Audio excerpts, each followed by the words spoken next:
Hi! Kumusta ka na? Nakapag-adjust ka na ba sa buhay mo dito sa lugar namin? Oo, hindi ko lang talaga maiwasan naman ibago rin. Kapag kailangan mo ng tulong, huwag kang mahihiya na kumatok sa bahay Ngayon pa lang, nagpapasalamat na ako sa iyo, ate. Sigurado na hihingi talaga ako sa iyo ng tulong sa mga susunod na araw. Si Migs nga pala. Maaga siyang pumasok kanina. Ngayon kasi yung unang araw niya sa trabaho. Ganun ba? E di lagi ka lang palang mag-isa sa bahay ninyo. Ganun na nga. Halika muna sa loob. Tapos na rin naman akong magwalis Akala ko kumpleto na kayo ng gamit. Nako, hindi. Kung ano lang ang importante, yun lang ang binili namin. Ano nga pala ang trabaho mo dati? Sa supermarket ako nagtatrabaho. Sa loob ng mall. Sayang no, umalis ka na sa trabaho mo. Mas okay pa rin kasi na may sarili kang pera. Bago naman ako tumigil masinsina naman kaming nag-usap ni Migs. Nagulat nga kami nung malaman namin na 1 taon na kayong kasal. Wala naman kasi siyang nababanggit sa amin Siguro ayaw niyang iparating sa ex niyang taga rito din. Meron pala siyang naging girlfriend dito? Oo, matagal na nga sila noon Akala namin sila nang magkakatuluyan. Huwag mong sabihin na walang naikikwento sa iyong kapatid ko. Wala nga. Baka ayaw niyang ipaalam sa akin. Naku, huwag mo na lang palang banggitin sa kanya na ako ang nagsabi, ha? Oo naman. Huwag kang mag-alala, ate. Wala akong sasabihin kay Migs. Magandang araw, Miss Gwen. Ako si Paulina. May asawa at kasalukuyang nagdadalang tao. Mula nung mapirme na lang ako dito sa bahay, isa na sa naging libangan ko ang pakikinig sa inyong channel. Gusto ko rin magbahagi ng kababalaghan na naganap sa akin noon sa lugar ng asawa ko. Ang kwentong ito ay may kinalaman sa hipag ko. Migs, kumusta ang unang araw mo sa trabaho? Nakakapagod pero ayos lang. Kailangan ko rin magpakitang gilas kahit pa sabihin na ninong ko nagpasok sa akin sa trabaho. Kumusta pala ang buong maghapon mo dito sa bahay? Ayos lang naman. Nandito nga pala kanina ang ate Rosalie mo. Talaga? Anong napag-usapan niyo? Kung ano-ano lang. Tinanong din niya ako kung hindi pa ako naninibago rito. Hindi naman sa sinisiraan ko ang kapatid ko. Pero huwag kang magkukwento sa kanya ng kung ano-ano. Likas na kasi sa kanya ang pagiging tsismosa. Baka mamaya, mabalitaan na lang natin, chinichismis na tayo sa ibang tao. Huwag kang mag-alala. Kilala mo ako na hindi madaldal. Hindi rin ako masyadong nagtitiwala sa mga bagong kilala. Para din naman kasi sa kapakanan mo sinasabi ko. May tanong pala ako. Hindi ka ba malapit sa ate mo? Magkapatid lang kasi kami sa ama. Kaya hindi kami ganon kalapit sa isa't isa. Siyempre, mas malapit ako sa mga totoo kong kapatid. Tingin ko naman sa kapatid mo mabait siya. Sana makasundo ko siya at maging magkaibigan kami. Basta, mag-iingat ka na lang. Oo na. Mabuti pa maghahain na ako. Sige, nagugutom na nga ako Hindi rin kasi ako nakakain ng break time sa dami ng trabaho. Sa susunod, ingatan mo ang sarili mo. Mahirap nang magka-ulcer dahil sa ginagawa mo. Mas importante pa rin ang kalusugan kesa sa pera. Alam ko naman yun. Hindi ko na rin naman uulitin. Ayoko kasi mag-alala ka. Sa ilang araw kong pagtira sa lugar ng asawa ko, napansin kong wala nang ginawa ang mga kababaihan kundi magkwentuhan sa tabi ng daan. Kabilang na nga sa kanila ang hipag ko. Nakasama pa ang bunsong anak na 3 taong gulang pa lang. Para bang sanay na ang mga taga ron sa ganung gawain. Wala ba silang ginagawa sa kanila? Buong maghapon ko na lang silang nakikita na magkakasama. Dahil wala pa kaming anak ni Migs, mas maraming oras ang ginugugol namin sa isa't isa. Madalas kapag day off niya, namamasyal at kumakain kami sa labas. O di kaya kapag nasa bahay lang, nagluluto ako ng mga paborito naming pagkain. Lingid pala sa akin. Laging nakabantay ang hipag ko sa bawat ginagawa naming mag-asawa. Panay gala niyong mag-asawa. Para pa rin kayong magnobyo kung umasta. Samantalang mahigit 1 taon na kayong kasal. Nag-e-enjoy lang kami habang wala pa kaming anak. Sigurado kasi na kapag may anak na kami, konting oras na lang ang mailalaan namin sa bawat isa. Kaso magastos naman. Siyempre, kakain pa kayo niyan sa restaurant. Wala na yata kayong naiipon eh. Meron pa naman kahit papano. Sana ang inuna niyo muna ang pagbili ng gamit. Ganyan ang ginawa ko eh. Mas maganda kasi kapag kumpleto na sa gamit ang isang bahay. Nung huli kong punta dito, ganito na ang bahay niyo. Wala man lang nadagdag. Ayos lang naman ate kung wala pa kaming mga gamit eh. Hindi naman kasi namin yun priority sa ngayon. Ano ba namang klaseng katwiran yan? Meron ba namang mag-asawa na hindi gustong magkaroon ng mga gamit sa loob ng bahay? Ang importante kasi sa amin eh, nagkakasundo kami, tsaka hindi kami nag-aaway. Kung sa bagay, bago pa lang kayong nagsasama. Sa katagalan, maiintindihan mo rin ako. Siya nga pala, sa 1 linggo na ang birthday ng mister ko. Punta kayo ha? Sige ate, sasabihan ko si Mig sa linggo para i-cancel na namin kung meron man kaming gala. Pao, alam ko naman na malaki ang sahod ng asawa mo. Tsaka wala naman kayong anak pa. Baka pwedeng pasagot mo na kay Migs ang lechon.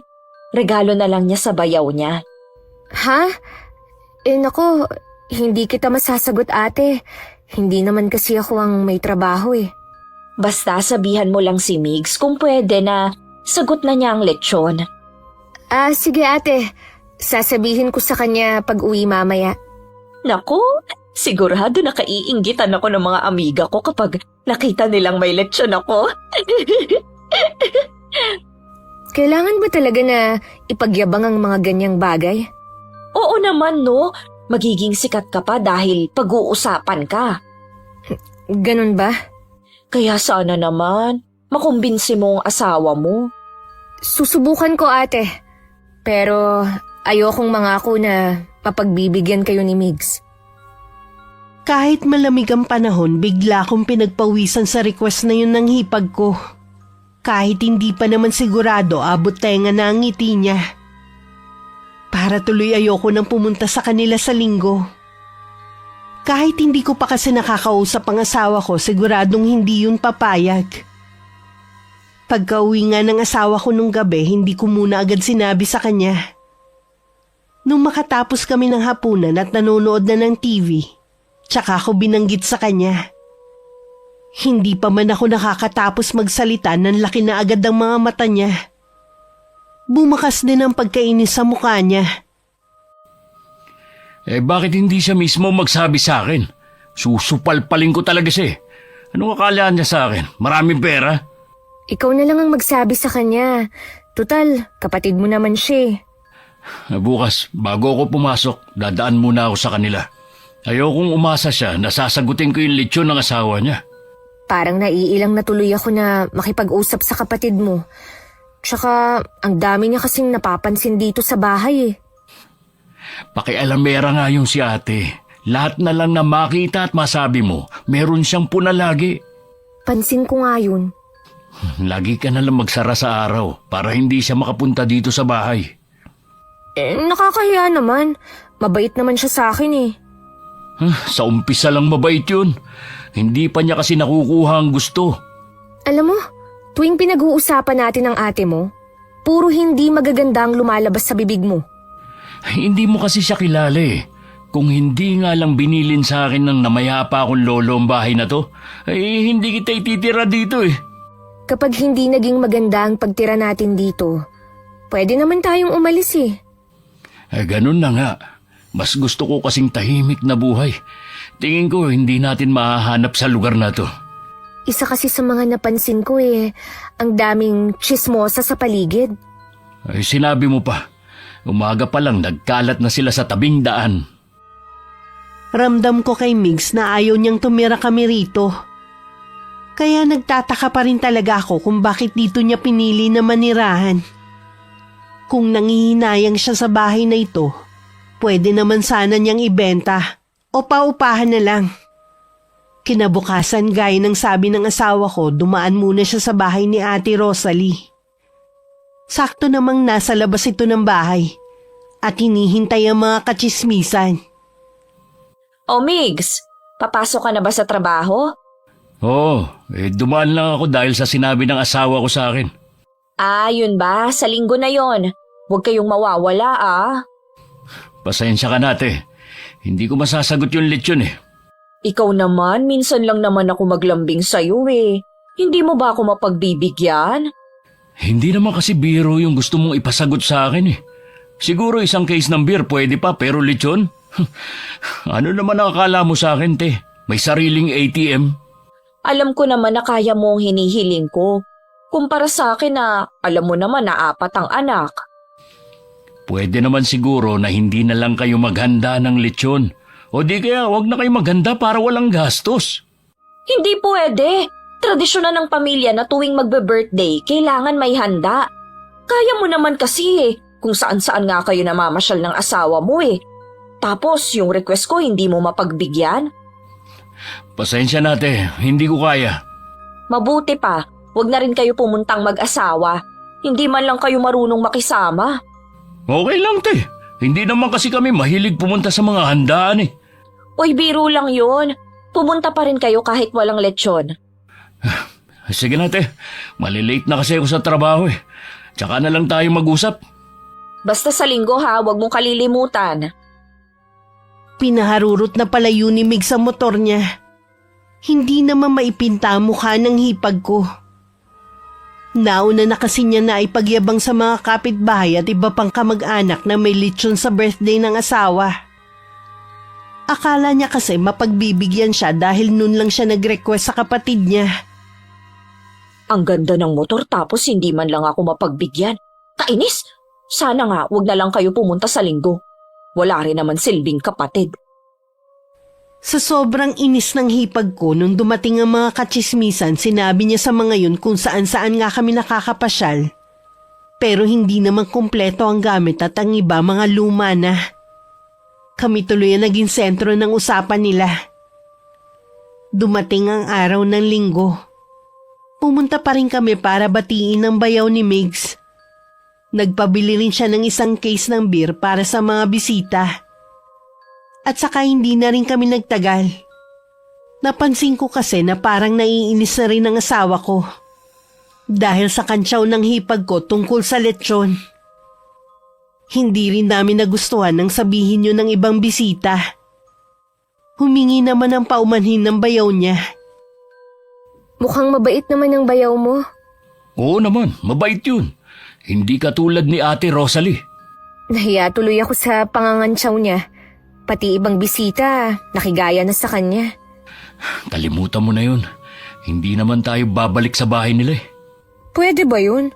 Paano kung imbitahin ulit tayo? Pagkatapos nito, malamang hindi na tayo iimbitahan ni ate. Kilala ko yun. Maiba nga pala ako, bago ko makalimutan.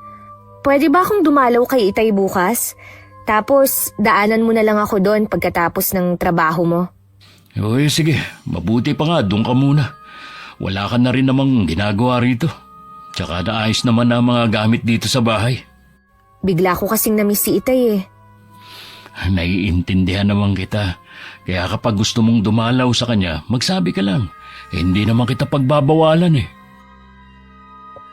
Kinabukasan sumabay na rin ako kay Migs paalis. Ibinabalang niya ako sa sakayan. Hindi alam ni Itay na pupunta ako sa kanya. Siguradong magugulat yun. Matagal nang byudo si Itay at 2 lang kami magkapatid ni Ate Faye.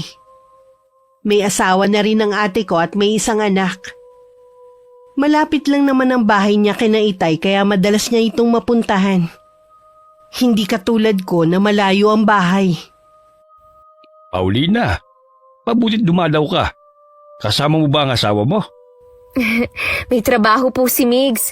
Hinatid lang po niya ako sa sakayan bago siya pumasok. Kumusta po kayo rito? Ayos lang ako rito. Mas gusto ko nga ang lugar na ito kaysa sa tinirhan natin dati. Dinadalaw po ba kayo ng ate rito? Oo naman. Kasama pa nga ang pamangkin mo eh. Gusto nga niya na pumisa na lang ako sa kanila. Sabi ko ayoko na makaabala pa. Kaya ko naman ang sarili ko eh. Nagtataka raw kasi ang mga biyanan niya. Bakit pinili ko na magpatayo ng bahay malayo sa karamihan? Ayos nga po rito eh. Kung ako sa ganito ko rin gustong tumira. Yung walang mga kapitbahay, walang magkukumpulan para pag-usapan ka. Marami rin palang chismosa sa inyo. Ay naku tay, opo. Minsan nga, ang aga-aga pa nasa kalsada na silang lahat. Imbis na magluto o maglinis muna sila ng bahay. Kahit saan naman maraming chismosa. Huwag mo na lamang silang pansinin. Basta ituon mo lang ang atensyon mo sa asawa mo. Gustuhin ko man po na hindi sila pansinin. Minsan po sa tapat ng bahay pa namin sila tumatambay. Para bang nananadya. Ganun talaga ang mga chismosa. Kung sino ang pinag-uusapan nila, madalas malapit o mismong bahay ang kanilang tinatapatan. Ibig po bang sabihin ako minsan ang pinag-uusapan nila? Ganun na nga. Kaya mag-iingat ka sa pinagkukwentuhan mo. Huwag ka masyado magtitiwala. Itinuloy na ni Itay ang pagsisibak ng kahoy. Sinabi ko naman na ako magluluto ng tanghalian namin. Inayos ko na rin ang ilang pagkain na dala ko para sa kanya. Dahil hindi inaasahan ni Itay ang pagdating ko, nakalimutan na niya ang mga gamit niya. Hindi niya nailigpit ang mga ito. Sa bukas na silid kasi naroon ang mga kagamitan niya. Katulad ng itim na mga kandila na may sindi pa. Ilang sandali lang nakasunod na sa likod ko ang Itay. Anak? Tay, hanggang ngayon po ba nangungulam pa rin kayo? Hindi pa rin kasi maiwasan na merong humingi ng tulong sa akin Tay, nangako kayo sa amin ni Ate Faye na hindi na kayo gagamit ng itim na kapangyarihan para makapanakit ng ibang tao. Pinaparusahan ko lang naman yung masasama at hindi mga inosente. Kahit na po. Tingnan niyo yung huling lumapit sa inyo. Pinahamak pa kayo kahit ang intensyon niyo lang makatulong. Ayoko lang na maulit yun. Paano kung may makaalam na mga taga rito sa gawain niyo? Maingat naman ako sa pagtanggap sa mga taong lumalapit sa akin. Hindi pa rin naman nagbabagong kondisyon ko kahit binabayaran nila ako. Tanging masasama lang ang kinukulam ko. Akala ko pa naman, sa paglipat nyo ng tirahan, magbabago na kayo. Alam po ba ito ni Ate Faye? Wala siyang alam. Nakikiusap ako na huwag mo nang iparating sa kanya. Buntis ang ate mo at medyo masela ng kalagayan niya. Nakikiusap po ako sa inyo, Tay. Itigil nyo na po ito. Ako ang natatakot para sa inyo Sige, titigilan ko na ito. Ayoko rin naman nakarmahin kayo dahil sa masama kong ginagawa. Salamat, Tay. Natatakot lang po kasi ako na may taga rito ang makatuklas sa gawain nyo. Ayoko na mapahamak kayo. Alam nyo naman ng ibang tao Gabi na nang makarating sa bahay ni Itay si Migs dahil may biglang ipinagawa sa kanya ang ninong niya. Nagpasya na lang kami na dun matulog at kinabukasan na umuwi.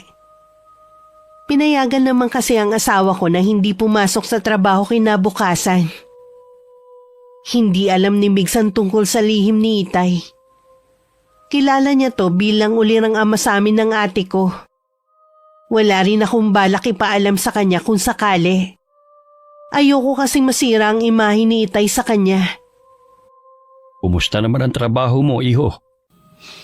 Ayos lang naman po. Mabait naman ang boss ko dahil ninong ko po siya sa binyag. Salamat nga pala sa pag-aalaga sa bunso ko. Kahit paano panatag na ako dalang dalawa kong anak nakatagpo na rin ang mabubuting asawa. Hindi nyo kailangan magpasalamat sa akin. Nung pinakasalan ko po ang anak nyo obligasyon ko na rin po siyang alagaan. Ganyan din si Rowel. Napakaswerte ko talaga sa mga naging manugang ko. Hindi na ako mag-aalala kung sakali man na mawala ako. Malakas pa naman po kayo sa kalabaw, Tay. At bata pa kayo sa edad nyo. Huwag nyo munang isipin ang tungkol sa bagay na yan. Hindi naman kasi natin masasabi kung hanggang kailan tayo sa mundong ito Mabuti na yung lagi tayong handa. Sa bagay nga po. Gusto mo bang uminom tayo? May ibinigay kasi sa akin ng kaibigan ko na lambanog. Itinabi ko muna dahil wala naman akong kainuman. Si Ruel sana kaso hindi na pala siya umiinom. Sige po, Tay. Inom tayo. Kaya lang medyo mahina na rin po ako sa inuman ha. Hindi ko po alam kung masasabayan ko kayo. Kahit hindi natin maubos, gusto ko lang kasi na may kakwentuhan habang umiinom. Nang magsabi sa akin si Migs na iinom sila ni Itay, tumangulang ako sa kanya. Nagbukas pa ako ng delata na dala ko para may pulutan sila. Pagkatapos ko maibigay ang mga kailangan nila, pumasok na ako sa kwarto. Siguro na mamahay ako kaya hindi ako agad nakatulog. Kaya bumangon na lang ako. Pumasok ako sa kwarto ni Itay. May sindi pa rin ang kandilang itim na ginagamit niya. Sa pagkakaalam ko, hanggat may sindi yun, hindi natatapos ang paghihirap ng taong kinukulam ng aking ama. Nakaramdam naman ako ng awa sa taong yun. Pero sabi nga ni Itay, puro masasama lang ang kinukulam niya. Kinabukasan bago mananghalian, nagpaalam na kami kay Itay. Nangako naman ako na babalik sa ibang araw. Pagdating namin sa amin, nasa tapat ng bahay ang hipag ko at ilang mga nanay doon. Ngumiti naman ako nang magtama ang paningin namin. Pambihira talaga si ate. Tanghali na, ayaw pa rin nilang magsiuwi. Hindi pa yata tapos ang kwentuhan nila eh. Baka kamo hindi pa nila tapos siraan ng taong pinag-uusapan nila. Ikaw talaga. Hinaan mo lang ang boses mo. Baka marinig ka ng ate mo. Dito pa naman sila nakatingin. Wala akong pakialam kahit marinig pa niya. Mabuti nga yun. Baka sakaling matauhan kahit papano. Migs, galit ka ba sa ate mo? Para kasing may kinikimkim kang sama ng loob sa kanya eh. Sa ugali niya ako nagagalit. Numero 1 ba namang chismosa sa lugar na ito eh. Kaya tuloy walang makatagal na tenant sa apartment ni Tia Julia dahil sa kanya. Madalas niyang chismis. Sino ba namang matutuwa dun? Kaya pala galit sa kanya ang tiyahin mong yun. Hindi kasi sila nagpapansinan eh. Kaya ako nalaman. Kung meron man ako na gustong maging kaibigan mo rito, si Tia Julia lang. Mababait din yung mga anak nun. Yun nga lang, may mga trabaho kaya laging wala sa kanila. Hindi kaya naiinggit lang ang ate mo sa tiyahin nyo? Tiyahin ko lang. Kapatid si Tia Julia ng nanay ko. Yun nga ang sabi ni Tiang nung magkaharap sila sa barangay noon. Oo nga pala. Magkapatid lang kayo sa ama. Ganun ba talaga kalala ang ugali ng ate mo para umabot sa baranggayan? Oo, kaya iwasan mo na siya. Ang nakakasundo lang naman niya, yung mga kapwa niya chismosa rin. Mabuti pa nga siguro. Ayoko rin na magkaroon ng hindi pagkakaunawaan sa kapatid mo. Tingin ko pa naman hindi rin siya nagpapatalo. Sinabi mo pa. Dito nga muna pala ako sa kwarto ha. Pahinga lang muna ako sandali. Hindi pa rin kasi nawawala yung hangover ko eh. Inubos niyo ba naman ng isang bote ng lambanog eh? Hindi ka naman sanay uminom ng ganung alak. Hindi ko rin kasi namalayan na naparami na yung inom ko. Ang saya kasing kakwentuhan ng tatay mo eh. Mawiwili ka talagang kausap yon. Ang daming alam eh. O sige na, pumasok ka na sa kwarto natin. Inuna ko muna ang paglilinis sa labas ng bahay namin. May puno kasi ng mangga sa tapat kaya laging may mga tuyong dahon sa paligid. Akala ko umalis na si Ate Rosalie. Nakatambay lang pala sa kapitbahay ko. Nung makita ko, tsaka siya lumapit. Hindi naman ako makakaiwas pa kaya hinarap ko na lang din siya. Oh, ate! Akala ko nakauwi ka na. Yung mga kasama ko lang, magluluto pa daw kasi ng pananghalian. Saan kayo nanggaling? Kahapon pa kayo wala eh. Dahil nung gabi, walang ilaw sa bahay nyo. At wala rin ang motor ni Migs. Dinalaw lang namin ang itay ko. Ganun ba? Akala ko eh. Kung saan na naman kayo nagpunta. Wala na kasi kayong alam kundi gumala. Gusto lang naman naming mag-relax. Lalo na si Migs na laging pagod sa trabaho. Mabuti pa nga kayo nagagawa pa yan. Kami kasi ng asawa ko. Ang pahinga lang ay sa bahay tapos maghapon pang nagsasaway sa mga bata. Siguro kapag may anak na rin kami ni Migs, ganyan na rin ang bonding namin. Yung tipong nasa bahay na lang. Siya nga pala, may itatanong ako sa'yo. Tungkol saan? Sigurado ako na may alam ka eh. Yung panganay na anak ni Tia Julia, may afam pala. Nakita ko na galing sa bahay nila eh. Talaga? Ang tanda na kamo, siguro mas matanda pa yun kay Tia Julia. Kaya siguro nakapagpagawa sila ng bagong apartment malapit sa kanto. Dahil sa afam na yun. Wala naman akong nakikitang masama ron eh. Tsaka dalaga pa naman ang anak ni Tia Julie eh. Kahit na no, basta magkapera ka lang kahit papasa ng tatay mo papatulan mo pa. Naku, hindi ko kayang gawin yon. Hayaan na lang natin sila, te. Buhay naman nila yun eh. Ang sa akin lang naman, huwag silang mayabang. Tapos malalaman na sa afam lang naman pala galing ang pera nila. Mahirap naman kasi na husgahan natin sila dahil lang sa nakita mo. Hindi mo kilala ang mga anak ni Tia Julia. Mukha lang mga edukado pero ang mga ugali, matindi pa sa mga tambay sa kanto. Makita mo, hindi na yan mga mamamansin sa mga susunod na araw. Bakit ba nanggagalaiti ka sa galit sa kanila? Wala naman yata silang ginagawang masama sa'yo eh. Ay, akala mo lang wala. Kapag nakikita ko ang mga yan, iniirapan ako. Akala mo naman kay gaganda. Ang iitim naman ng mga kilikili ang hilig pang magsando. Nagsasabi lang naman ako ng totoo. Kahit ako pangit, makinis naman ako. Wala akong ginagamit na kahit anong pampakinis at pampaganda. Hindi tulad ng iba. Natural ang kagandahan ko. Di tulad nila na tingin ko retokada na. Bigla kasing tumango sa mga ilong eh. Total ate, mga pinsan naman sila ni Migs. Bakit hindi ka na lang makipag-ayos sa kanila? Magkapit bahay pa naman kayo. Pagkatapos nila akong ipabarangay, wag na uy! Sino ba sila? Pasensya ka na te ah. Hindi kasi kami pwedeng mangialam sa issue nyo eh. Mas gusto kasi namin na mamuhay lang ng tahimik ni Migs. Gusto ko lang naman magkwento sa'yo. Yan naman ang sagot mo. Hindi kasi tama na pag-usapan ng buhay ng ibang tao. Away lang ang makukuha mo. Makauwi na nga sa bahay. Naalala ko meron pa pala akong gagawin. Sige te, marami din akong gagawin dito sa bahay namin eh. Kung maghapon ko sigurong kausap ang hipag ko, hindi pwedeng hindi rin ako magkasala. Wala din preno ang bibig niya. Halata tuloy na naiinggit lang siya sa mga pinsan nila ni Migs. Kaya kung ano-anong hindi magaganda ang sinasabi niya sa mga yon. Naiiling na lang na itinuloy ko ang ginagawa kong paglilinis. Nang mga sumunod na araw, hindi ko nakikita na tumatambay ang hipag ko sa tapat namin. Minsan galing ako sa may malapit na talipapa na daanan ko ang mga kaututang dila ni Ate Rosalie. Alam kong nakatingin sila. At biglang nilakasan ang boses na malapit na ako sa kanila. Alam kong pinariringgan nila ako. Nagpanting bigla ang tenga ko sa sinabi nung isa sa kanila. Na kaya ako hindi lumalabas dahil wala akong kaibigan sa lugar dahil sa ugali ko. Bigla ko silang nilingon. At saka isa-isang tiningnan. Alam nyo, kaya ako hindi lumalabas sa lungga ko, gaya ng sinasabi nyo. Dahil sa mga katulad yung toxic ang pag-uugali.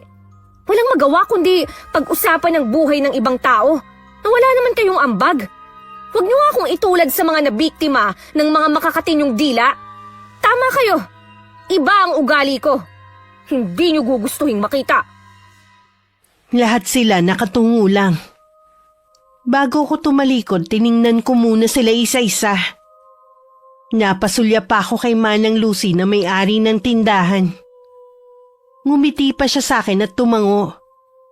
Alam ko kasi matagal na din naiimbyer na sa mga yun na matandang babae. Dahil lahat ng bumibili sa tindahan niya, biktima ng chismis ng mga yun. Pagdating sa bahay, habang naghahanda ako ng lulutuin para sa hapunan, dumating naman ang hipag ko. Dahil bukas naman ang pinto, tumuloy na siya. Nagkahinala ako na baka nagsumbong na sa kanya ang mga amiga niya. O ate, napasugod ka. Ay may ginagawa ka yata. Pasensya ka na kung naabala kita ha. Ano ba ang sadya mo? Tungkol sa mga kaibigan ko. May sinabi kasi sila sa akin eh. Medyo sumama ang loob nila. Wala naman daw silang ginagawa, bigla mo na lang silang sinita. Sa akin nila sinabi dahil alam nilang hipag kita. Huwag nga silang pa-victim ha. Ako ang pinaparinggan nila. Bakit hindi nila ako diretsuhin kung may problema sila sa akin? Hindi mo naman yata narinig ang pangalan mo eh. Hindi naman tama na pagbintangan mo sila. Ate Rosalie, hindi ako tanga para hindi malaman na ako ang pinag-uusapan nila. Gasgas na yung sinasabi nyo na kapag hindi narinig ang pangalan hindi kailangang mag-react. Eh paano yan? Gusto ka nilang ipabarangay. Eh di sige, haharapin ko sila ron. Sabihan lang nila ako, hindi naman ako umaalis sa bahay. Ha? Hindi ka man lang ba natatakot? Kailangan ko ba silang katakutan? Para hindi na lang umabot to sa barangay, mabuti pa humingi ka na lang ng pasensya sa ginawa mong paninita sa kanila. Para ano? Para lumaki ang ulo nila? Sa dami ng mga atraso nila sa ibang tao, dapat sila ang humingi ng pasensya. Bakit ba ang hirap mong kausap? Siguro dahil hindi ako basta-basta sumusunod. Sige, sasabihin ko na lang sila na sa barangay na lang kayo magkita-kita. Naalis na ako pasensya na sa abala. Pinilit ko namang magpakita ng kabaitan sa kanila. Hindi na nga ako lumalabas ng bahay para maiwasan kung makapagtaray kapag nakakarinig ako ng hindi maganda. Pero sinagad na nila ako. Madali pa naman uminit ang ulo ko lalo na pagod din ako sa mga gawaing bahay. Nang dumating si Mig, sinabi ko naman sa kanya ang nangyari habang naghahapunan kami. Huwag kang mag-alala. Kilala ko mga yun. Siguradong hindi sila sisipot. E di mag-aaksaya lang pala ako ng oras sa pagpunta ron. Pumunta ka pa rin para alam nila na hindi ka takot na humarap sa kanila. Oo naman. Hihintayin ko na lang kung kailan ako ipapatawag. Grabe talaga ang mga taong yan. Hindi mo na nga sila pinapansin, ikaw pa talaga na pagtripan nila. Akala siguro nila basta na lang akong tatalikod. Huwag nila akong itulad sa iba. Na kinakayan-kayanan lang nila. Eh di nakatikim sila ng katarayan mo. Higit pa rin ang gagawin ko sa kanila. Oras na hindi pa sila tumigil. Pagkatapos ng paghaharap ninyo, kung haharap nga sila, hayaan mo na lang sila. Huwag mo nang pansinin. Masaya kasi sila kapag pinapatulan sila. Basta wag na silang magpaparinig sa akin. Ayoko na rin na tumambay sila sa tapat ng bahay natin.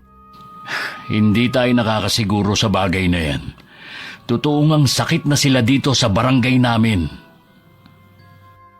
Parang ginising ng mga chismosang yun ang kabilang bahagi ng pagkatao ko. Yung mainitin ng ulo, ayaw magpatalo at laging galit. Hindi ako matatahimik hanggat hindi kami nagkakaharap. Nang pumasok si Migs nung sunod na araw, inabangan siya ng hipag ko sa daan. Agad namang huminto sa tabi ang asawa ko at tinanggal ang helmet. May kailangan ka ba, ate? Ano ba yung asawa mo? Kabago-bago pa lang dito inirereklamo sa barangay. Pagsabihin mo na matutong makisama, hindi yung siya pa ang siga. Pagsabihan mo rin yung mga chismosa mong kaibigan. Tigilan ka mo nila ang asawa ko. Nasisiguro ko na ikaw ang pasimuno sa kanila. Wala ako nung pagsalitaan ng asawa mong mga kaibigan ko. Wala akong pakialam kung nandun ka o wala. Basta, pagsabihan mo sila. Dahil siguradong hindi kayo uurungan ng asawa ko. Os talaga? Tingin ko sa asawa mo hindi makabasag pinggan. Mukha lang siyang anghel. Pero halimaw yun kapag nagalit. Huwag niyo siyang susubukan. Tignan nga natin kapag nagkaharap-harap na sa barangay bukas. Baka hindi sumipot ang asawa mo Kilala ko ang asawa ko, pupunta yun. Kilala ko rin ang mga kaibigan mo. Sisipot kaya sila? Oo naman. Mabuti naman. Ayaw kasi ni Pao na masayang ang oras niya sa pagpunta ron. Hindi naman kasi siya katulad nyo na hindi abala sa mga gawaing bahay. Kung makapagsalita ka naman, akala mo mga tambay lang kami. Marami din kaming ginagawa. Mas marami pa nga dahil may mga anak kami. Paano? Aalis na ako. Nasabi mo naman na siguro lahat ng gusto mong sabihin. Malilate na ako sa trabaho. Mabangga ka sana. Tignan ko lang kung hindi matanggal yung angas mo. Gusto pa sanang umabsent ni Migs para samahan ako. Pero hindi ko siya pinayagang lumiban sa trabaho. Hindi naman kasi kailangan pag-aksayahan ng panahon ng mga taong yun. Sigurado namang hindi sila sisipot. Isang oras bago ang takdang oras ng paghaharap-harap namin, nandun na ako. Lahat sila nakatingin sa akin. Para bang hindi makapaniwalang ako yung inirereklamo. Hanggang sumapit ang oras, hindi dumating ang tatlo. Naghintay pa ako ng isang oras. Pero ni anino nila, hindi talaga nagpakita. Gusto na sanang ibasura ang reklamo ng tatlo. Pero sabi ko bigyan pa kami ng pangalawang pagkakataon. Gusto ko talaga silang makaharap. Bago umuwi, dumaan muna ako sa bahay ng hipag ko. Nasa labas siya nun ng bahay niya. Paulina? Tapos na ba ang paghaharap ninyo? Hindi sila sumipot. Ang aga ko pa naman dun. Baka may emergency sa kanila. Ano yun? Silang tatlo? May emergency ng sabay-sabay? Posible naman yun, di ba? Posible siguro sa ibang tao. Pero hindi sa mga kaibigan mo. Pakisabi sa kanila, sumipot ka mo sa susunod ha. Dahil kung hindi ka mo, ako naman ang maghahabla sa kanila. Ang OA mo naman. Ano naman ang ihahabla mo sa kanila? Mabuti sana kung pakinggan ka sa barangay. Irereklamo ko ang pagiging tsismosa nila. At hindi sa barangay ko sila irereklamo, kundi kay Tulfo. Sigurado ako, marami ang papanig sa akin ng mga taga rito na biktima rin nila. Ay, hindi mo naman kailangan magpatulfo pa. Huwag mo naman silang bigyan ng kahihiyan, pati mga pamilya nila idadamay mo eh. Gagawin ko talaga yun, ate. At wala akong pakialam kung sino man ang madamay. Huwag kang mag-alala, kukumbinsihin ko sila. Ngayon lang naman nangyari na hindi sila sumipot. Talaga? Bakit sabi sa record ng barangay ugali na talaga nila ang hindi sumipot? Huwag mo naman sanang paniwalaan lahat ng mga sinasabi sa'yo. Basta, sabihan mo na lang ang tatlo mong kaibigan. Oo, sige. Mag-iingat ka sa pag-uwi mo. Kainis kang babae ka. Mukhang nagkamali ako ng pagkakakilala sa'yo ah. Kapitbahay lang naman ng hipag ko ang tatlong yun. Nasa likurang bahagi lang ang mga bahay nila. Pagkatapos bilina ng isang anak na bantayan ng bunso, umalis na siya para sabihan ng mga kaibigan. Sumipot na kayo sa susunod kung ayaw niyong ipatulpo kayo ng babaeng yun. Kita ko sa mukha niya kanina na hindi siya nagbibiro. Hindi ko siya ganun kakilala maliban sa asawa niya, si Migs. Hindi natin alam kung ano pang kaya niyang gawin. Sa kauna-unahang pagkakataon na sindak ang hipag ko at ang mga kaibigan niya. Kaya naman sa muli naming paghaharap, sumipot na sila sa barangay. Para silang maamong tupa sa harap ni Kapitan. Parang nabaliktad naman ang sitwasyon. Parang sila tuloy ang nirereklamo. Pinasumpa sila na hindi na ulit pagchichismisan ng buhay ng ibang tao. Sumang-ayon naman sila. At bago namin nilisan ng tanggapan, pinagbati kami at nakipagkamay ako sa kanila. Ganun lang kabilis natapos ang pag-uusap. Pero alam kong hindi pa tapos ang gagawin nilang panggugulo sa buhay ko. At least ngayon, alam nila na hindi ka basta masisindak sa kanila. Kung hindi mo sila kilala, maaawa ka sa mga mukha kanina. Parang iiyak na ang mga itsura. Magaling lang talagang umarte ang mga yun. Akala siguro nila ipapatulfo ko sila. Siguro nga kaya napilitang humarap kanina. Ang galing mo talaga. Ay nako, sana nga tumigil na sila. Hanggat maaari ayoko talagang magalit kahit kanino. Ay sana nga, pero kung hindi pa rin, ituloy mo na lang ang plano mo. Nandito lang naman ako para suportahan kay. Papakiramdaman ko muna sila sa mga susunod na araw. Ay siya nga pala, sahod ko ngayon oh. Sa labas na lang tayo kumain para mawala din yung init ng ulo mo. Uy, sige gusto ko yan. Mabuti na lang hindi pa ako nakakapagluto. Wala kasi akong gana. Wala na nga ako nabalitaan na kahit ano sa hipag ko at mga kaibigan niya. Hindi ko na rin sila nakikita na tumatambay sa tapat ng bahay namin at kahit sa tabing daan. Kinalimutan ko na rin ang mga pangyayari. Itinuon ko na lang sa ibang bagay ang atensyon ko hanggang maisip ko na magtrabaho na lang ulit. Sinabi ko yun kay Migs. Pumayag naman siya pero ang gusto niya yung magaan lang ang trabaho. May kaibigan kasi akong merong stall ng mga souvenir. At kailangan niya ng magbabantay na pwede niyang pagkatiwalaan. Migs, huwag kang mag-alala. Maaasikaso pa rin naman kita dahil hanggang 3:00 lang naman ako sa trabaho. Ayoko sana magtrabaho ka pa eh. Kaya lang, alam ko na naiinip ka rin dito sa bahay. Baka isipin kasi ng tatay mo, hindi kita kayang buhayin. Gusto ko rin kasi na makatulong sa'yo. Tsaka sa gastusin dito sa bahay. Tsaka higit sa lahat, para malaki rin ang maipon natin. Sa bagay nga, samantalahin natin habang wala pa tayong anak. Yun nga rin ang iniisip ko eh. Maiba ko. Ginugulo ka pa ba ng mga kaibigan ni Ate Rosalie? Ayun, hindi ko na sila nakikita. Baka lumipat na sila ng ibang lugar na tinatambayan. Hindi naman kasi ako kumbinsido na magbabago pa sila. Kapag tsismosa na kasi, hindi na magbabago hanggang mamatay. Yan nga din sabi ng dalawa kong kapatid eh. Hindi rin kasi nila makakasundo si Ate Rosalie dahil sa ugali nga. Hindi yata naniniwala ang kapatid mo sa karma, no? Hindi nga. Kasi kung takot yun, hindi na yun uulit sa mga ginagawa niya. Iniwan na nga siya ng asawa eh. Bumalik lang dahil sa mga anak. Dapat, nung mangyari yun, nagbago na siya. Kahit man lang para sa mga anak niya. Kaso nga, mas mahalaga sa kanya ang manira ng ibang tao. Hindi ko maiwasang maawa sa mga anak niya. Minsan nakikita ko ang mga yun na naglalakad na nakatsinelas lang. Hindi planchado ang damit. Para bang walang nag-aasikaso sa kanila bago pumasok sa eskwelahan. Madalas ko rin naman marinig sa nanay nila kung gaano to kaalaga sa pamilya. Puro lang pala salita at kulang sa gawa. Tama nga ang hinala ko. Lumipat lang sila ng lugar na pinagtatambayan. Mula sa maliit na iskinita malapit sa tindahan ni Manang Lucy, lumabas silang 4. Iiwas na lang sana ako nang batiin ako ni Ate Rosalie.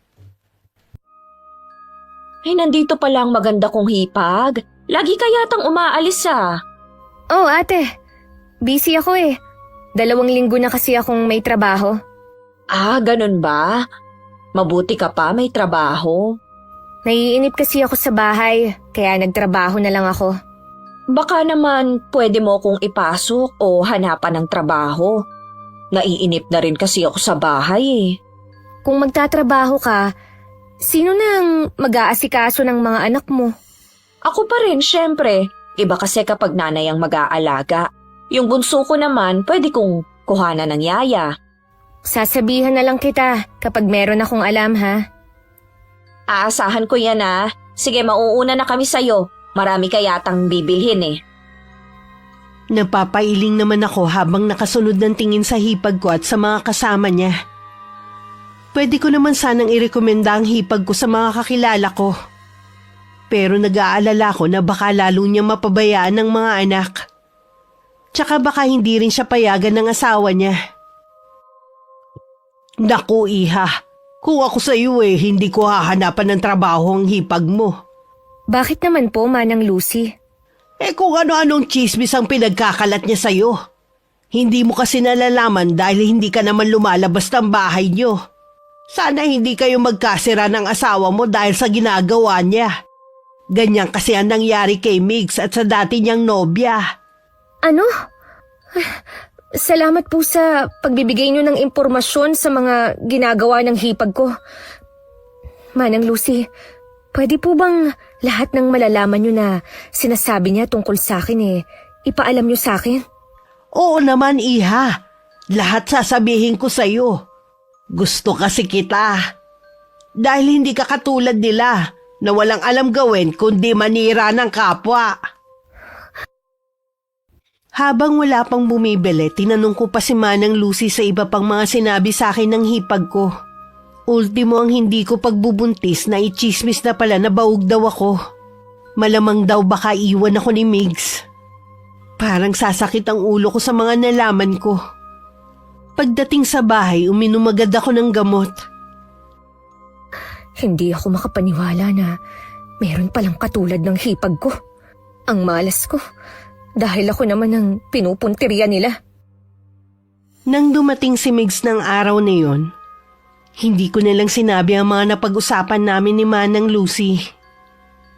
Habang nasa sala nga kami, panay ang kwento niya tungkol sa trabaho niya.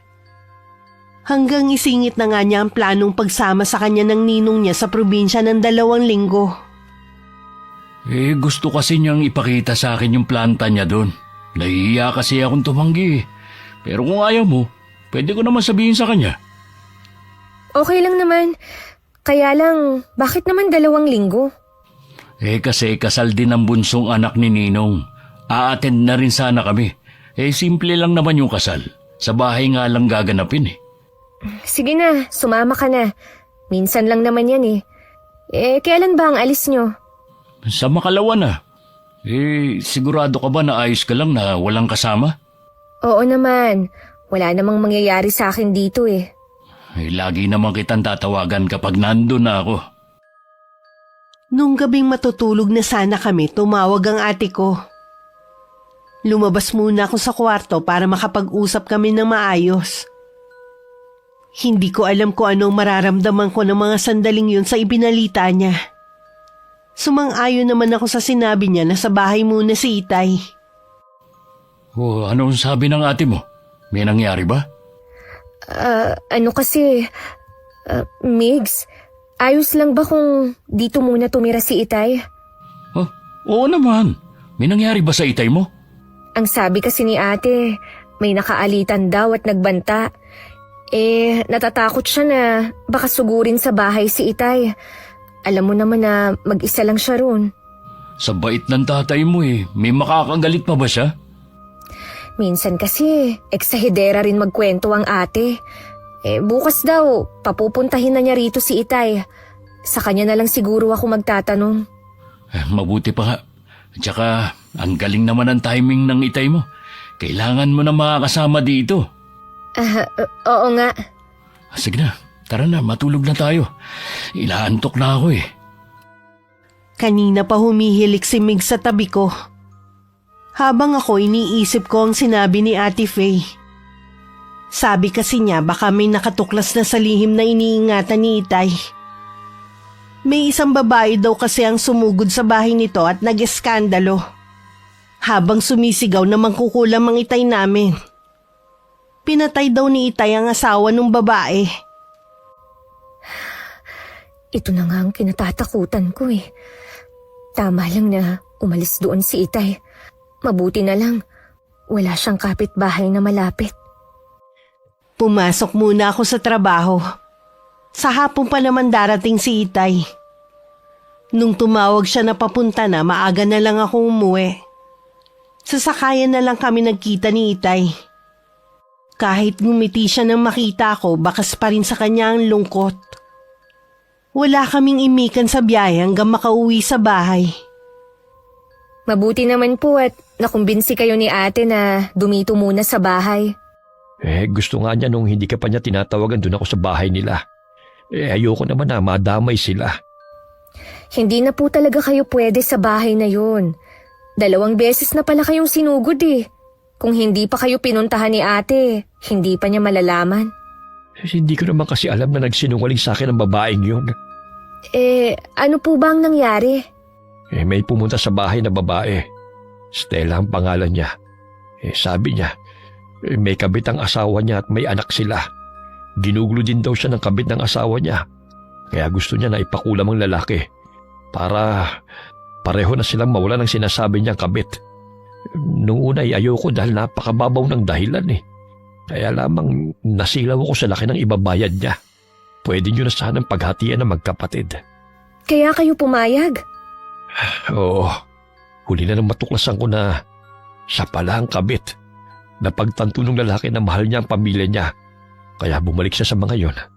Paano nalaman nung asawa na kayo ang kumulam sa asawa niya? Ipinagtapat sa kanya ni Stella bago yun bawian ng buhay. Sana isinama na lang niya sa hukay ang nalalaman niya. Patawarin mo ko, anak. Kung problema na naman ang ibinigay ko sa inyo. Tay, huwag po kayong mag-alala. Hindi na po kayo matutunto ng babaeng yun. Nagsisisi talaga ako sa nagawa ko. Kung pwede ko lang sanang ibalik ang nakaraan.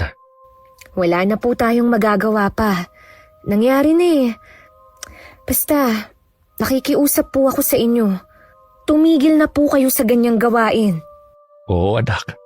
Tatalikuran ko ng gawain ito. Ayoko na rin kayong bigyan ng suliranin. Lihim ko pa rin sinisisi si Itay. Hindi pa kasi siya nadala nung una. Inulit na naman niya. Hindi naman lahat kasi nang lumalapit sa kanya totoong sinasabi. May ilan katulad ni Stella. Gusto lang gamitin ang kulam para sa paghihigante at pansariling interes. Nang sulyapan ko si Itay, baka sa mukha niya ang labis na pagsisisi. Nakaramdam naman ako ng awa sa kanya. Pilit namang pinasigla ni Itay ang kanyang itsura nung dumating si Migs para wala yung mahalata. Nagmano naman ang asawa ko at masaya na sila nagkwentuhan habang nasa kusina ako. Tamang-tama po, may makakasama si Paulina dito sa bahay. Nabanggit nga ng asawa mo na aalis ka bukas kasama ng ninong mo. Uy, kumusta naman po kayo ngayon? Nasabi po ni Pau na may nakaalitan daw po kayo. Oo. Nakadalawang beses na kasing balik eh. Nag-aalala kasi ang dalawa sa akin. Tama lang na umalis muna kayo doon. Oo nga. Babalik din naman ako kapag lumamig na ang sitwasyon. Kahit magtagal pa kayo rito, ayos lang po. Malaki naman po itong bahay eh. Nakakahiya naman sa inyo. Ayoko maging pabigat sa inyong mag-asawa. Huwag niyo pong iisipin na pabigat kayo. Tandaan niyo, pamilya tayo. Salamat, iho. Nung pumasok ako sa sala, nagpaalam naman si Itay na may gagawin lang sandali. Nagpahabol naman ako na maghahapunan na kami maya-maya. Tumango naman si Itay at saka na siya pumasok sa kwarto. Migs, nakahanda na pala ang maleta mo. I-check mo na lang mamaya. Baka may nakalimutan akong ilagay. Hindi na siguro. Baka magulo lang yung pagkakayos mo. At saka may tiwala naman ako sa'yo eh. Anong oras ka nga pala susunduin dito sa bahay? 5:00 daw, sabi ni Ninong. Sige. Aagahan ko na lang ang gising para maipagluto kita ng almusal. Siya nga pala. Parang may kakaiba sa tatay mo. Anong ibig mong sabihin? Parang kulang yung sigla niya eh. Parang bang napipilitan lang siyang maging masaya. Baka apektado pa rin siya sa taong nakaalitan niya. Hindi naman kasi sanay si Itay na may kagalit eh. At saka yung mga ganyang may edad na, maramdamin na rin yan. Kaya nga mabuti na lang nandito na siya. 2 araw na mula nang makaalis si Migs. 2 araw na rin naiiwan mag-isa ang Itay sa bahay dahil pumapasok din ako sa trabaho. Para hindi mainip, siya na lang ang gumagawa sa bahay katulad ng paglilinis. Isang umaga habang nagdidilig si Itay sa labas, dumaan ng hipag ko. Dala ng kuryosidad, lumapit siya para mag-usisa. Manong, ano pong ginagawa ninyo dyan? Nagdidilig. Hindi mo ba nakikita? Alam ko po, ang ibig kong sabihin, dyan po ba kayo nakatira? Kilala ko kasi ang mag-asawa na nakatira dyan. Ako ang tatay ni Paulina. Kayo po pala ang tatay niya. Magtatagal po ba kayo dyan? Depende. Bakit ba ang dami mong tanong, iha? Natural po dahil kapatid ko si Migs at bahay niya yan.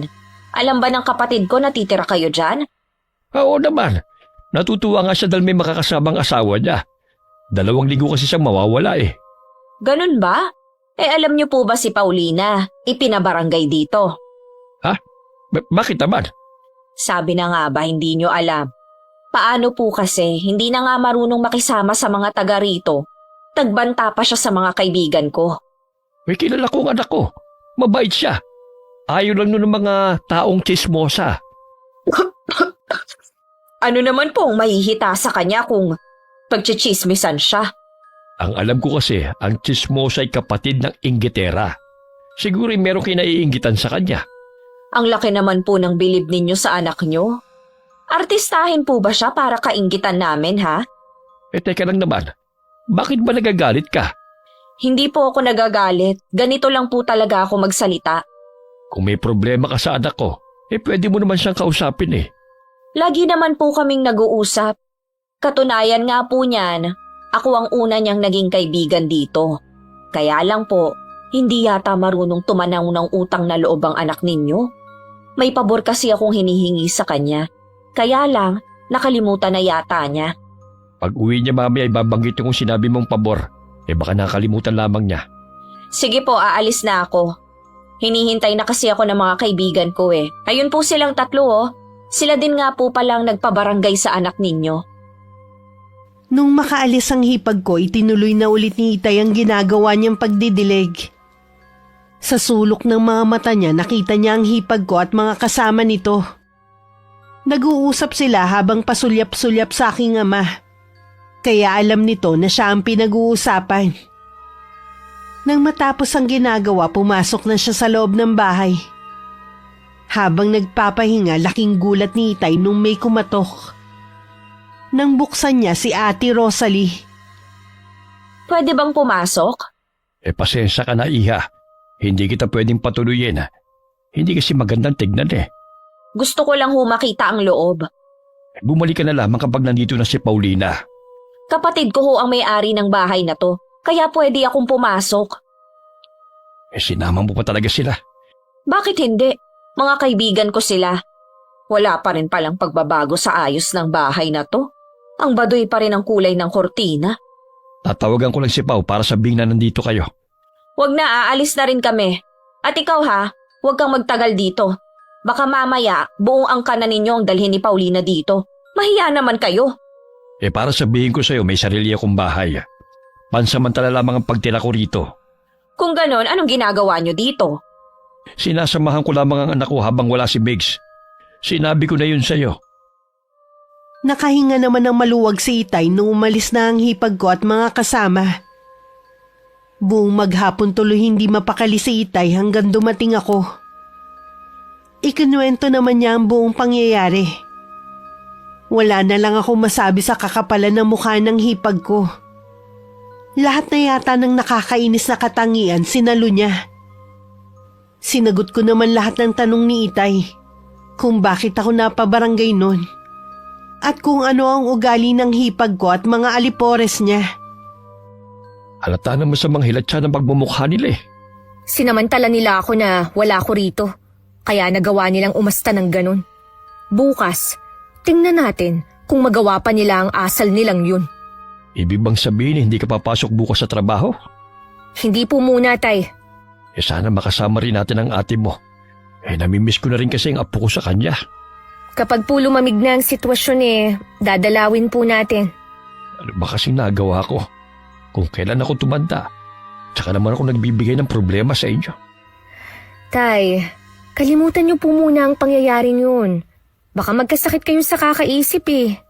Sana noon pa ako nakinig sa inyo. Lalo no lang pong pinapahirapan ng sarili niyo niyan eh. Ha? May tao sa may bintana. Nang makalapit kami sa may bintana, palayo na ang taong tumatakbo. Hindi namin nakita ang mukha dahil may takip. Pero ang kurba ng katawan nito ay parang sa babae. Kanina pa po kaya siya nakikinig sa pag-uusap natin? Kararating lang niya kaya ko siya naramdaman kaagad. Babae din siya. Ang amoy niya isa sa mga kasama ng hipag mo. Ay nako, sakit talaga sila sa ulo. Hindi na ako nagtataka kung bakit kulang na lang isuka sila ng mga taga rito. Kapag hindi ka pa nila tinigilan, ako na ang mga kalaban nila. Tay, nakikiusap ako sa inyo. Huwag niyo silang gagawan ng masama. Nakikita ko kasi nahihirapan ka na dahil sa kanila. Tay, nangako po kayo. Oo nga pala. Pasensya ka na, Iha. Nakalimot na naman ako. Kaya minsan ayoko na maniwala sa mga pangako ni Itay. Ilang beses na kasi niyang hindi natutupad, kahit nung nabubuhay pa si Inay. Pasumpa-sumpa pa siya nun sa bundok. Pero makaraan lang ang ilang buwan, may kinulam na naman siya. Mula pagkabata tuloy, kinailangan namin magpalipat-lipat para hindi malaman ng mga tao ang lihim niya. Kinabukasan nga habang nagtatabas ng damo sa likod ng bahay si Itay, at ako naman nasa loob ng bahay nung biglang may kumatok.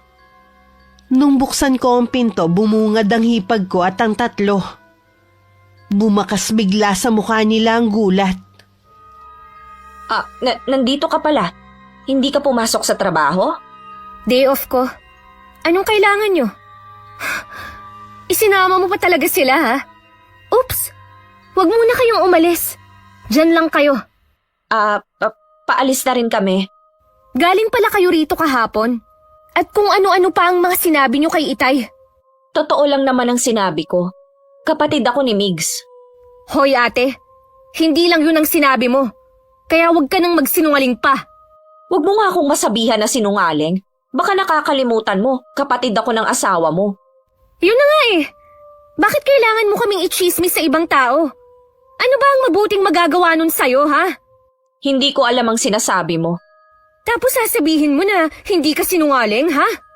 Nawawalan ka na yata ng respeto sa akin. Hindi ka naman kasi karapat dapat irespeto eh.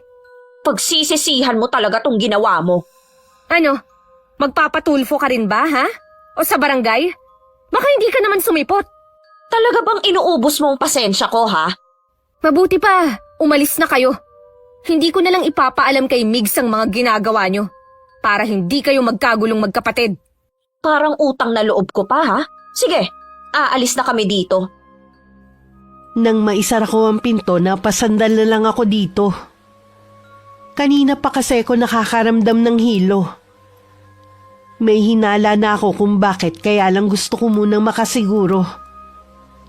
Gumayak lang ako at pagkatapos nagpaalam na ako kay Itay. May 2 oras lang naman ako nawala. Sa mismong tindahan ako ni Manang Lucy bumaba. May itatanong lang kasi ko sa matandang babae. Saktong natapos kami mag-usap nang dumating si Ate Rosalie at mga kasama niya. Nanlilisik ang mga mata niya sa pagkakatitig sa akin. Kay Manang Lucy ka pala kumukuha ng impormasyon. Ngayong alam mo na, wala ka nang maitatago sa akin. Kapag hindi ako nakapagpigil sa'yo, sa presinto na tayo maghaharap. Nananakot ka pa talaga, ha? Bakit pa tayo dun maghaharap-harap kung pwede naman dito? Talaga bang lalo mong pinapababa ang pagkatao mo, ha? Bakit ko pa itatago ang pagkatao ko? Bistado mo na nga ako. Matagal ko nang gustong ingudgod ang pagbumukha mo sa semento para pumangit ka. Nakikiusap ako sa'yo, Ate Rosalie. Tigilan na natin to. Hindi ako lalaban. Natatakot ka ngayon? Samantalang dati, ang tapang-tapang mo, may nalalaman ka pang tulfo? Hindi ako natatakot kung sarili ko lang ang iniisip ko. Kaya lang, Ang dami mo pang sinasabi! Magbabayad ka ngayon!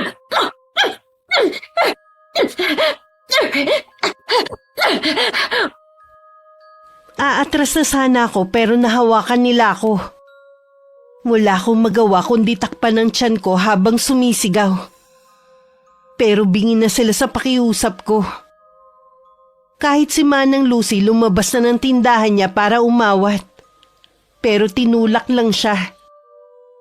Sipa, suntok at sabunot ang natanggap ko. Nawalan pa ako ng balanse kaya natumba ko. Pinagsisipa nila ako hanggang matamaan ng tiyan ko. Namilipit ako sa sobrang sakit. Tama na! Dinudugo na siya! Tulong!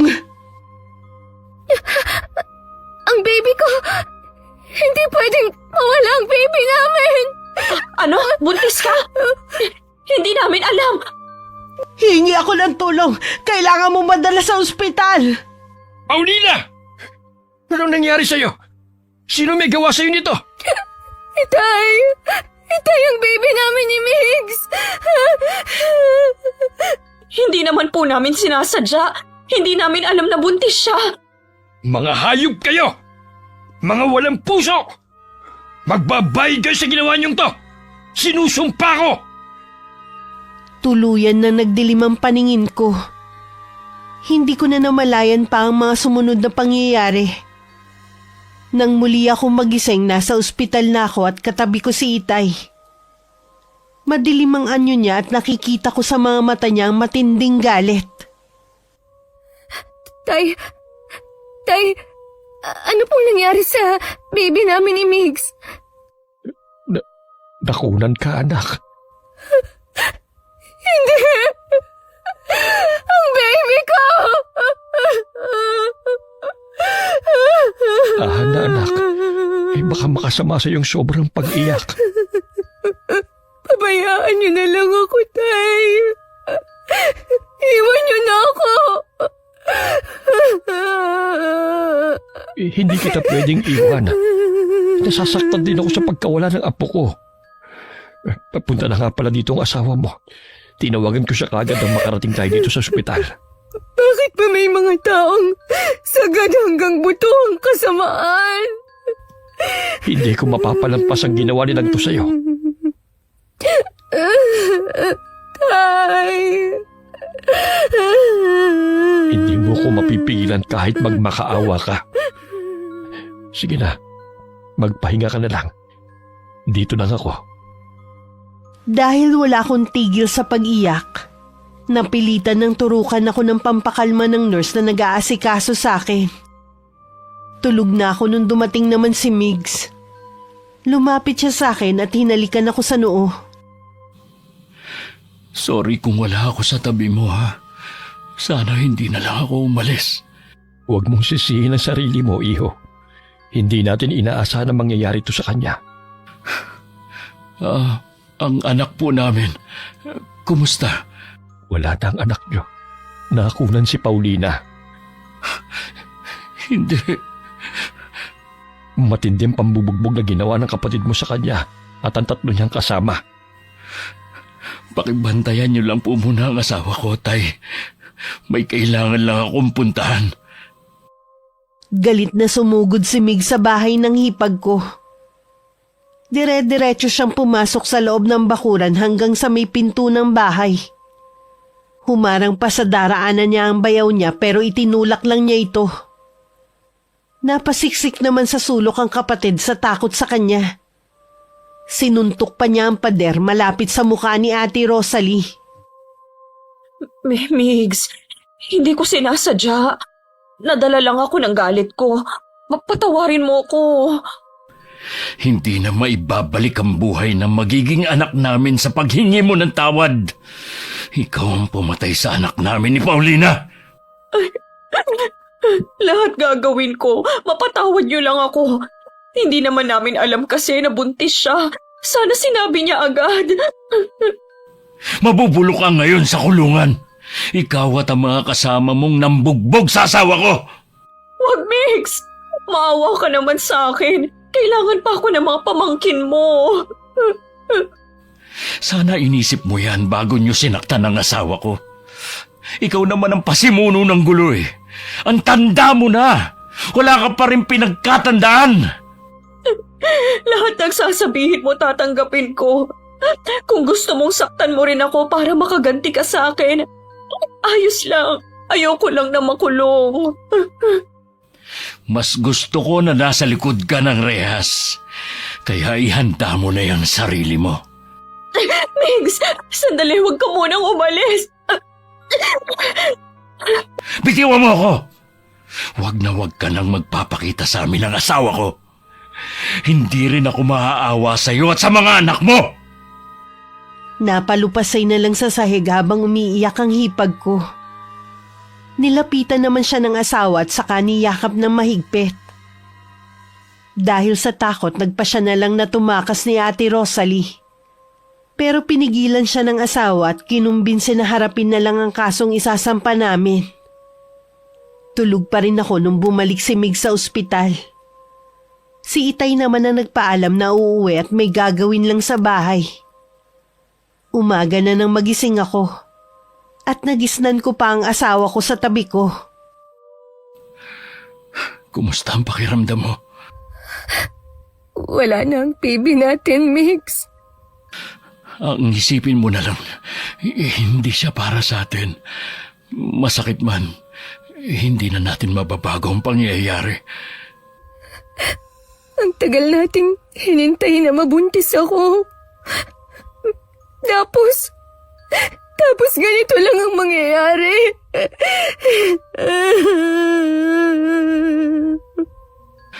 Pwede pa naman tayo magkaanak eh.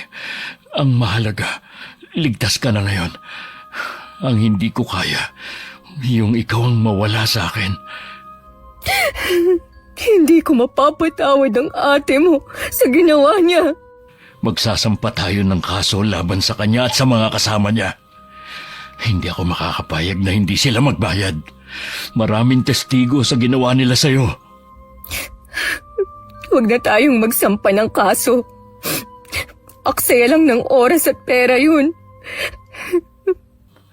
Kahit maubos pa ang pera natin, ang importante, mabigyan natin ng hustisya nangyari sa inyo. Hayaan na lang natin na ang karmang maningil sa kanila. Pag-isipan mo muna. Baka naguguluhan ka lang ngayon. Buo na ang pasya ko. Hinihintay ko na nga lang pala ang doktor para malaman natin kung kailan ka pwedeng lumabas dito sa ospital.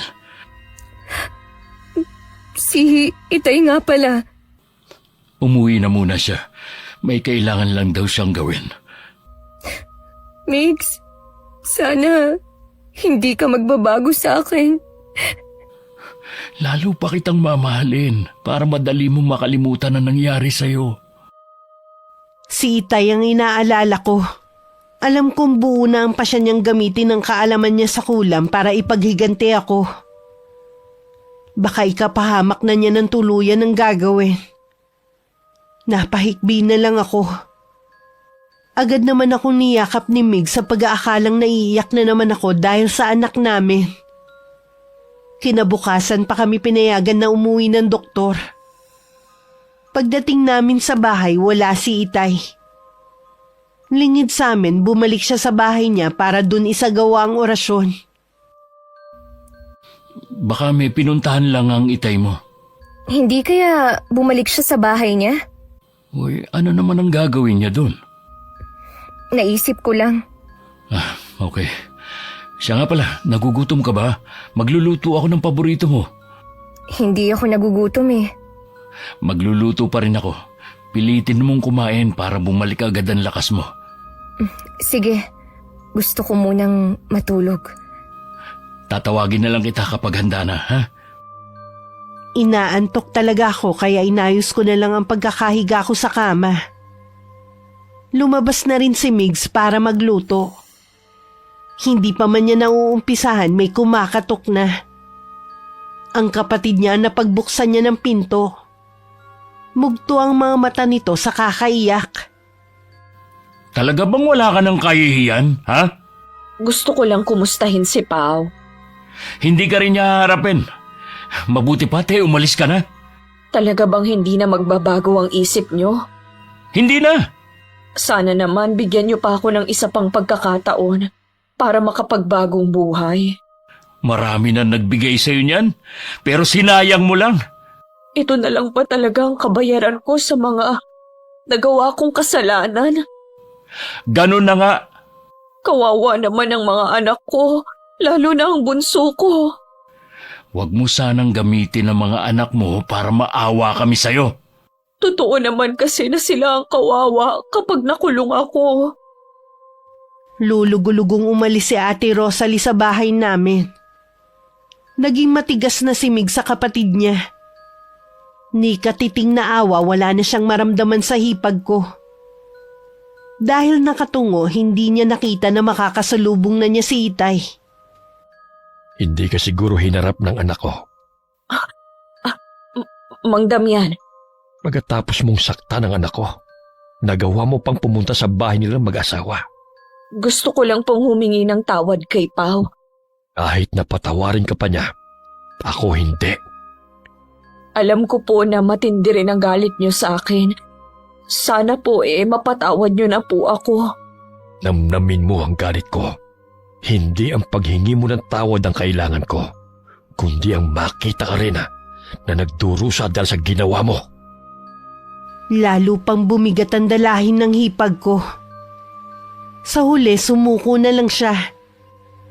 Gustuhin man niyang tumakas, wala naman siyang ibang alam na puntahan.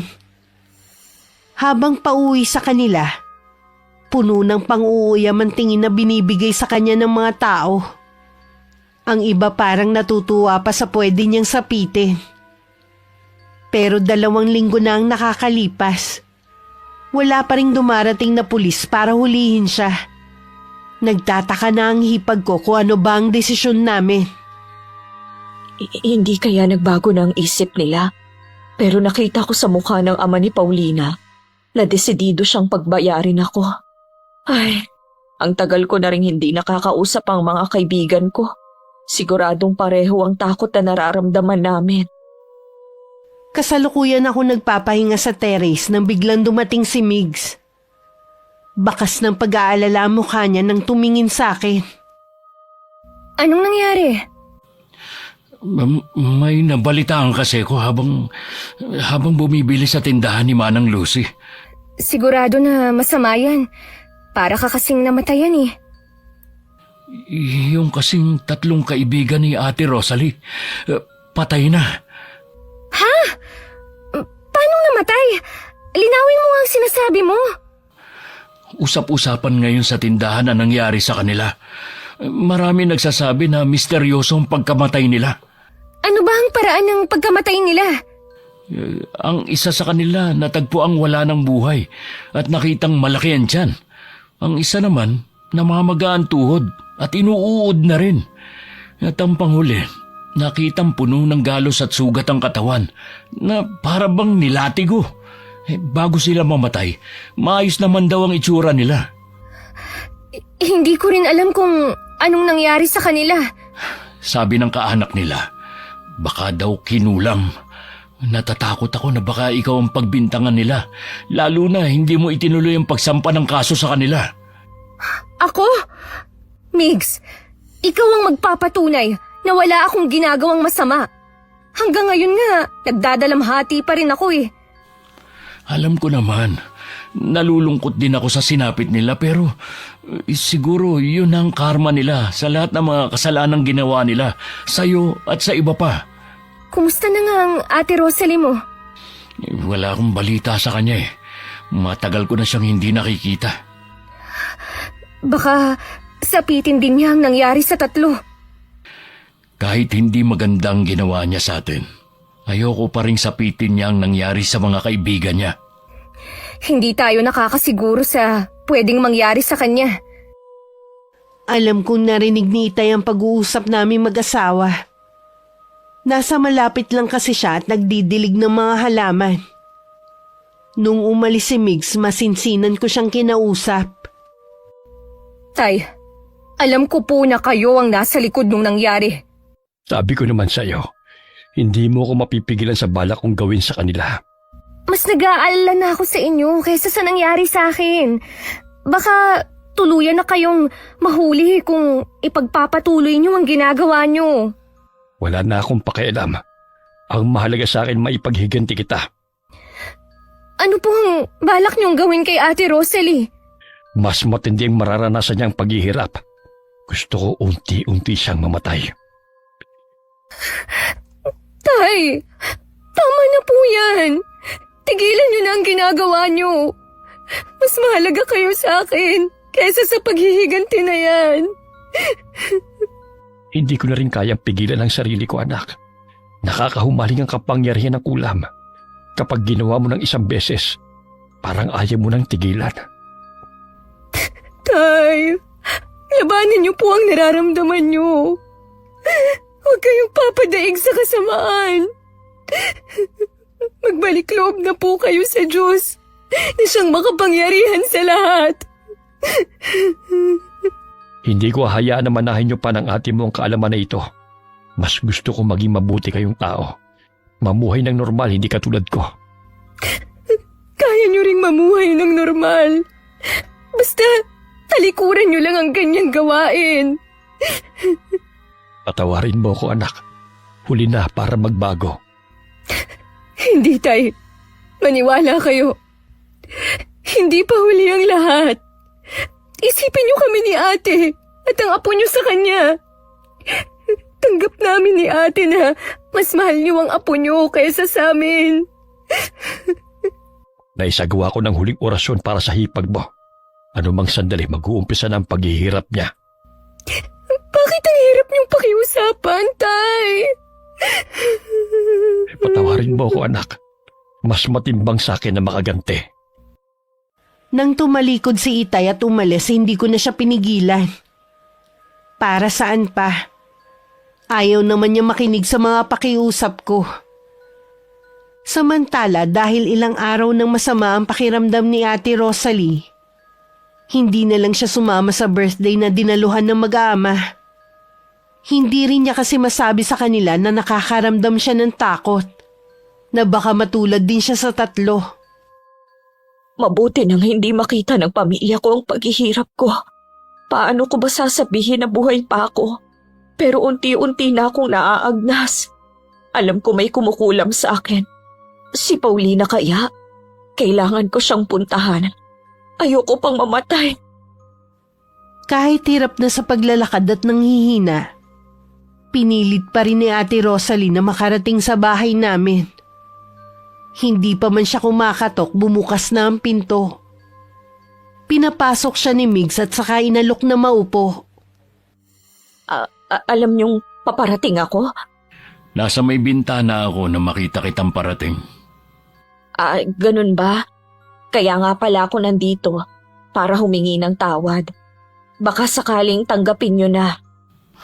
Mukhang hindi maganda ang lagay mo.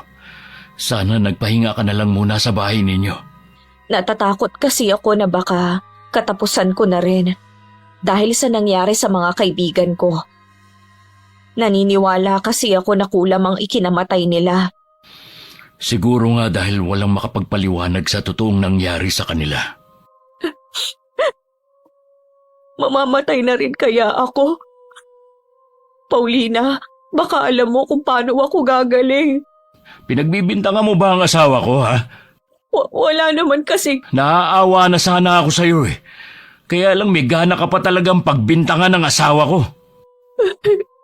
Wala naman kasing pwedeng gumawa nun. Sa dami ng mga ginawa niyong kasalanan, wala kang maisip na pwedeng gumawa nito sa'yo? Umalis ka na, bago kita kalad ka rin palabas ng bahay. Migs. Huwag ka namang magalit sa kanya, Migs. Baka masama lang ang pakiramdam ng ate mo. Samahan mo na lang siyang umuwi. Baka mapano pa siya sa daan eh. Pagkatapos ng mga ginawa niya, nagmamalasakit ka pa sa kanya? Kinakaawaan mo pa siya ngayon? Mas naaawa ako sa mga anak niya. Sige, ihatid na kita sa inyo. Walang imik na sumunod na lang ang hipag ko. Inalalayan siya ng asawa ko para makasakay sa motor. Lumingon pa siya sa akin bago umalis. Nang mag-isa na lang ako, tsaka ako napaluha. Gusto ko kasi siyang tulungan pero hindi ko alam kung paano. Matigas si Itay na bawiin ng kulam dito. Salamat. Nasaan ang mga kasama mo? May pinuntahan ng mag-aama ko.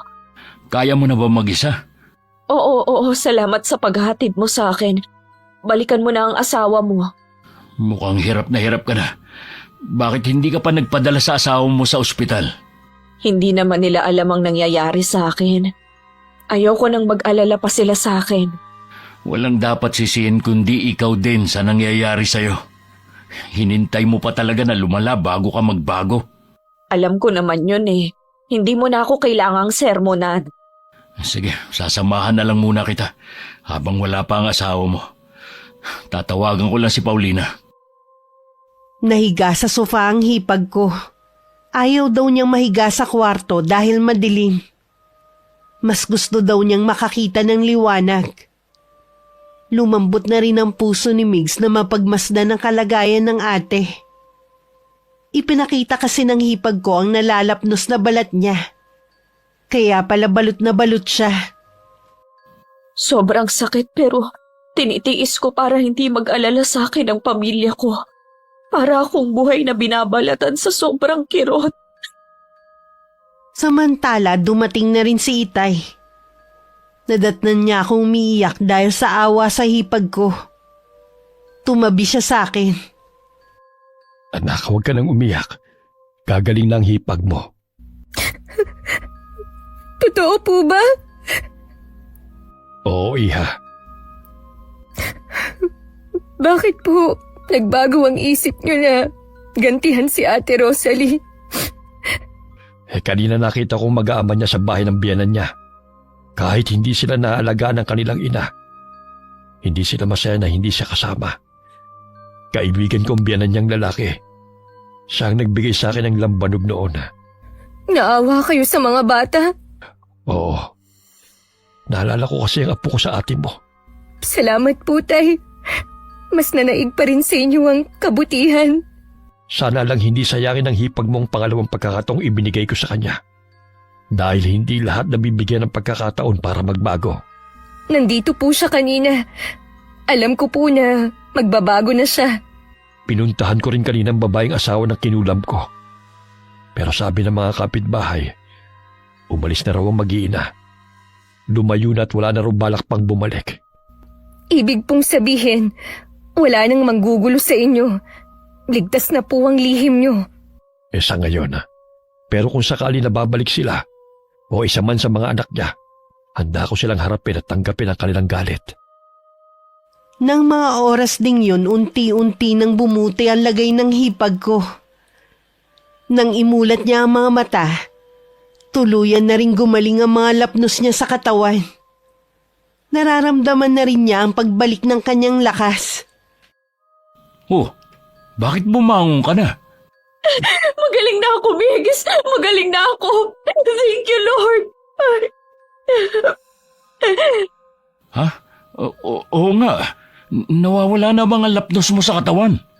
Isa tong himala, Migs. Binawi ng mangkukulam ang sumpa niya. Naawa siguro siya sa akin.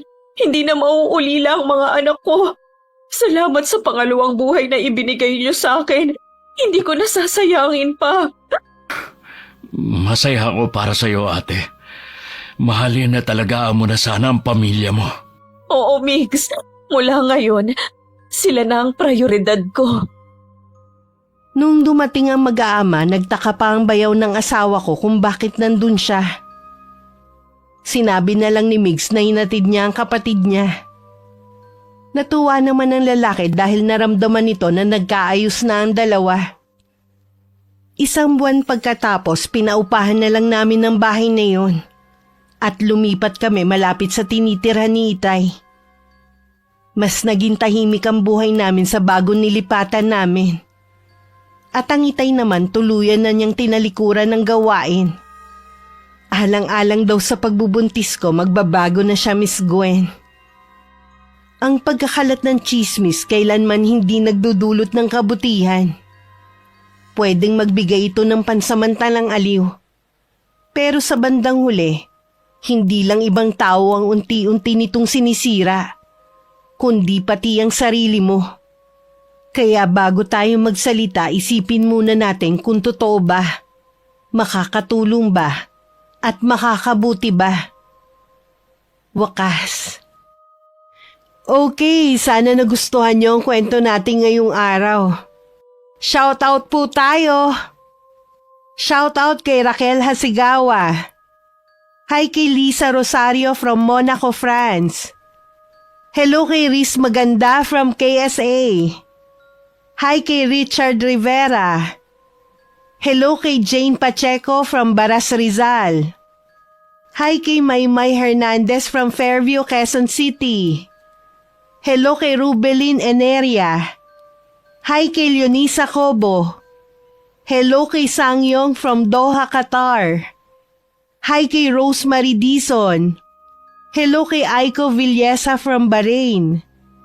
Hi kay Genevieve Suco. Hello kay Jonalyn Barameda from Las Piñas. Hi kay Lydia Lopez. Hello kay Ay Bisaya from Butuan City. Hi kay Elizabeth Pamintuan from Pampanga. Hello kay Lisa Takada from Japan. Hi kay Melody Villaruz from KSA. Hello kay Arvid Shane Hoiberg from Thailand. Hi kay Margarita Galang from Qatar. Hi kay Aprilin Gliane. Hello kay Michelle Manuge.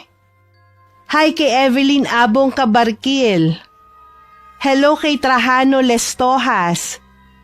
Hi kay Danilo Cruz from Meykawayan, Bulacan. Shout out sa Castillo family from Nueva Ecija. Hello kay Romalyn Lingatong from Santa Maria, Bulacan. Hello kay na Eralyn Eano, Tatay Betoy at Belinda from Barangay Hermosa, Bayambang, Pangasinan. Hi kay na Ate Auring, Ne, Aisa at Poging J ng Amira Boxes Handicrafts ng Laguna. Hello kay na Alexa Ann Pasyon at Ian Pasyon from Nai, Cavite. Shout out sa Glency Bakery ng Tanawan, Leyte. Hi kay Bebang Jaco. Hello kay Tina Dekit. Hi kay Beatrix Yumi. Hello kay Jocelyn Morilla from Mindoro. Hi kay na Romina Buado and Angelo Dizon from Marikina City. Hello kay Mama Mia. Hi kay Jomar Fernandez from Cebu. Hello kay Biba from Cebu at sa mga kasama niyang blind therapist. Maraming salamat sa pakikinig nyo. Hello kay Nashin, Aya and Aiko from Caloocan, from Lola Baby. Hi kay Resi May Ramos. Hello kay Mea Espiritu from Taiwan. Shoutout sa mga taga Texen Factory, lalong-lalo na kay Angelina Reyes. Maraming salamat sa pakikinig. Hi kay Ralph Sarmiento. Hello kay Manilyn Millafre from Bicol. And hi kay Lucena Valencia from Candelaria, Quezon. Shoutout din po sa mga solid abangers natin sa Marikina Market sa bayan. Kumusta po kayo? Shoutout din po sa mga solid abangers natin dyan sa Blooming Treat Market. Salamat po sa inyo. Maraming salamat po sa patuloy na pagsuporta at pakikinig. Ingat. God bless. Hi!